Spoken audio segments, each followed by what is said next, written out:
हाँ तो डाबरो, कैसे हो आप सब? बढ़िया हो? चलो, इस वीडियो में हम बात करेंगे प्रकाश के विक्षेपण की और एक बात करेंगे प्रकाश के प्रकीर्णन की। तो चलिए अपने कॉपी पर निकालिए, नोट्स बनाना स्टार्ट कीजिए और अपने भाई बहनों से लड़ना बंद कीजिए और फेसबुक और व्हाट्सएप के नोटिफिकेशन भी स्लाइड कीजिए।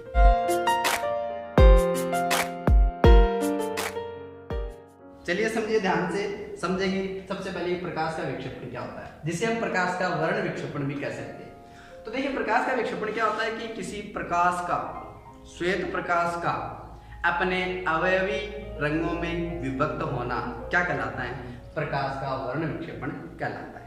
या फिर कह सकते हैं कि किसी श्वेत प्रकाश को किसी प्रिज्म से गुजारने पर वो अपने 7 अवयवी रंगों में विभक्त हो जाता है, जिसे प्रकाश का वर्ण विक्षेपण कहते हैं। चलिए देखिए, प्रिज्म से वर्ण विक्षेपण कैसे होता है। तो इस प्रिज्म के अंदर देखिए, इस प्रिज्म के अंदर आपका जो ये एंगल है वो क्या कहलाता है?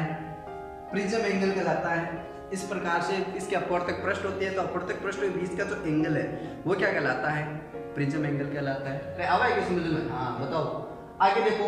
इस प्रिज्म पे यदि श्वेत प्रकाश आपतित किया जाता है, तो देखिए श्वेत प्रकाश जब आपतित किया जाता है तो ये श्वेत प्रकाश जो इस दिशा में जानी चाहिए थी। ठीक, कुछ भी नाम दे दो आप, ए दे दो, इस पॉइंट को बी दे दो और इसको सी दे दो, यानी ए बी सी दिशा में जानी चाहिए। लेकिन हमें पता है कि प्रकाश किरण जो है उसका क्या होगा? विचलन होगा। भाई अपवर्तन में विचलन होगा, प्रकाश किरण मुड़ेगी। अब कैसे मुड़ती है कि यहाँ मान लीजिए हवा है, ये प्रिज्म है, प्रिज्म कांच का है, कांच से दूसरा माध्यम हो गया, हवा विरल माध्यम है, कांच के साथ सघन माध्यम है। तो जब प्रकाश किरण विरल माध्यम से सघन माध्यम में प्रवेश करेगी तो उसका विचलन होगा और वो किस ओर मुड़ेगी? वो अभिलंब की ओर मुड़ेगी। क्यों मुड़ेगी? क्योंकि विरल माध्यम में प्रकाश का वेग अधिक होता है और सघन माध्यम में प्रकाश का वेग कम हो जाता है। यानी हम कह सकते हैं प्रकाश का वेग कम होने के कारण वो विचलित हो जाती है और 7 रंगों में विभक्त हो जाती है साथ में। ठीक है, अब ये 7 रंग जो है उसके क्रम क्या होते हैं? उसके क्रम होते हैं V, violet, indigo, blue, green, yellow, orange और रेड। यानी इसको हम लिख सकते हैं विबग्योर, VIBGYOR, विबग्योर। ठीक है, इस क्रम में विभक्त हो जाता है प्रकाश के वर्ण विक्षेपण में। किसमें? प्रिज्म के अंदर। ओके, अच्छा, ये जो आपका क्रम है, ये जो क्रम है वो बढ़ता क्रम है किसका? लैम्डा का। लैम्डा क्या है यहाँ पे? तरंग दैर्ध्य। तरंग दैर्ध्य का यहाँ पर बढ़ता क्रम है और यहाँ पर V जो है वो आपको वॉयलेट कलर है, यानी इसका जो तरंग दैर्ध्य है वो क्या है? सबसे कम है। और रेड का यहाँ पे क्या होगा? तरंग दैर्ध्य सबसे ज्यादा होगा, यानी रेड आपकी प्रकाश किरण है वो कम विचलित होगी, जबकि आपको वॉयलेट कलर जो वो सबसे विचलित, ज्यादा अधिक विचलित होगी। ओके, चलिए अब बात करते हैं इसके कोणीय विक्षेपण की कि कोणीय विक्षेपण क्या कहलाता है। तो देखिए इसके अंदर कि ये आपके जो 7 रंग जो वो विचलित हो रहे हैं, ठीक है, इस प्रकार हो रहे हैं। तो इसमें देखिए जो आपका रेड कलर है वो सबसे कम यहाँ पर विक्षेपित होगा। ठीक है, विचलन कम होगा इसका, तो इसका विचलन कोण क्या लिख सकते हैं? डेल आर लिख सकते हैं, जिसका ये वाला एंगल होगा। यदि हम वॉयलेट की बात करें तो वॉयलेट आपका कलर अधिक विचलित होगा, तो इसको हम लिख सकते हैं डेल बी से, ये वाला एंगल डेल V से लिख सकते हैं। और इन दोनों का अंतर जो है वो क्या कहलाता है? आपका कोणीय विक्षेपण कहलाता है। क्लियर इतना? चलिए आगे बात करते हैं यहाँ पर वर्ण विक्षेपण क्षमता किसे कहते हैं? वर्ण विक्षेपण क्षमता। तो इसकी डेफिनेशन देखिए, कोणीय विक्षेपण तथा कोणीय विक्षेपण क्या है? थीटा, ये वाला। ठीक है, इस थीटा का और मध्य किरण, अब इसके बीच की जो मध्य किरण है वो कौन सी है? ये देखिए येलो। ठीक है, ग्रीन भी आप लिख सकते हो। तो पीले रंग का विक्षेपण, तो कोणीय विक्षेपण तथा मध्य किरण के विचलन के अनुपात को हम क्या कहते हैं? इस प्रिज्म का वर्ण विक्षेपण क्षमता कहते हैं। ठीक है, और जिसको हम डिनोट करते हैं ओमेगा से। किसे डिनोट करते हैं? ओमेगा से डिनोट करते हैं। तो सिंपली हम लिख सकते हैं omega equals to theta upon del Y. Theta upon del Y. Theta यहाँ पर क्या है? ये देखिए कोणीय विक्षेपण, और डेल वाई क्या है? इस येलो कलर का आपका विचलन कोण कितना है। अरे क्लियर है क्या इतना? चलिए अब हम देखिए थीटा की वैल्यू हमारे पास क्या है? थीटा क्या होता है? कोणीय विक्षेपण। इसके रेड और वॉयलेट का जो विचलन कोण है उनका अंतर क्या होता है? कोणीय विक्षेपण होता है। वैल्यू पुट कीजिए, डेल वाई इसके आ गया, फॉर्मूला आ गया किसका?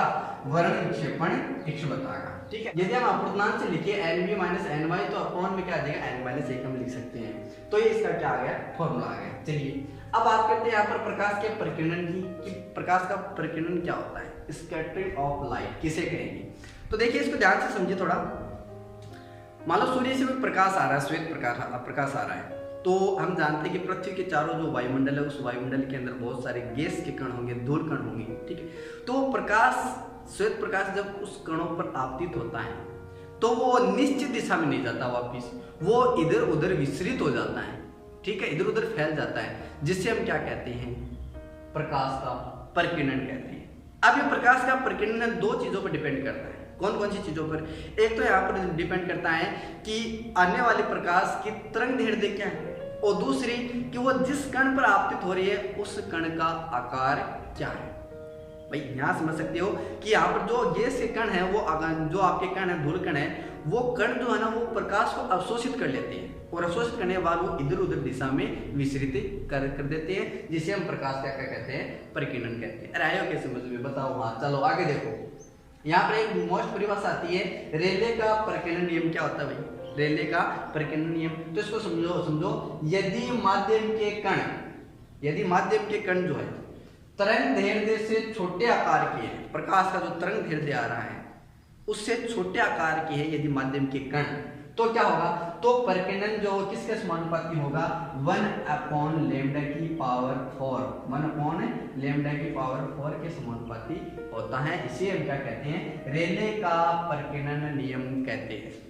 आयो की समझ में बताओ, कमेंट करके बताओ। तो ये था हमारे प्रकाश का विक्षेपण क्या होता है, और एक प्रिज्म से कैसे होता है, और एक बात की प्रकाश के प्रकीर्णन की, ये हमने आज बात देखी है। नेक्स्ट वीडियो में इस प्रकीर्णन के बारे में समझेंगे कि आकाश नीला दिखाई क्यों देता है, इंद्रधनुष से रेनबो कैसे बनती है, श्वेत बादल जो श्वेत दिखाई क्यों देते हैं, सूर्य अस्त से पहले और सूर्य उदय से पहले क्यों दिखाई देता है, उसका रंग जो है वो लाल लाल क्यों दिखाई देता है, इसके बारे में बात करेंगे। तो फिलहाल आज के वीडियो में इतना ही, मिलते हैं नेक्स्ट वीडियो में, तब तक के लिए